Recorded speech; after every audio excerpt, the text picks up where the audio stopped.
కాలుష్యం లేని సమాజం ఆరోగ్యానికి నిలువెత్తు దర్పణం. కలుషితం కాని పరిసరాలు, ప్రాంతాలు మనకు తరువాతి తరాలకు ఆరోగ్యకర సోపానాలు.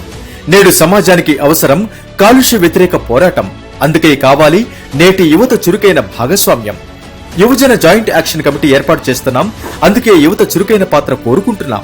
దయచేసి గుర్తుంచుకోండి, 16 జూన్ ఆదివారం ఉదయం 10 గంటలు ఖాజీపల్లి గ్రామానికి, మరీ ముఖ్యంగా ఖాజీపల్లి యువత కోసమే ఈ పిలుపు.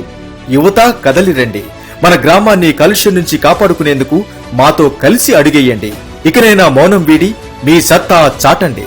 కాలుష్యం లేని ఊరు మనకు, మన తర్వాతి తరాల ఆరోగ్యానికి చిరునామా. మన బాగు కోసమే ఈ కాలుష్య వ్యతిరేక ఉద్యమ సమావేశానికి పిలుపునిస్తున్నారు Shri Ramakant Dande RK, BA LLB MBA Canada. సమావేశ వేదిక హనుమాన్ ఆలయం బస్టాప్ ఎదురుగా. ఉమ్మడి సమావేశం ఖాజీపల్లి గ్రామం, 16 జూన్ ఆదివారం ఉదయం 10 గంటలకు. మరిన్ని వివరాలకు ఫోన్ నంబర్ 9632999688. మీరందరూ తప్పక విచ్చేయండి. ఇతరుల్ని ప్రోత్సహించి తీసుకురండి. ఈ సమావేశం మన కోసం, మన ఆరోగ్యం కోసం.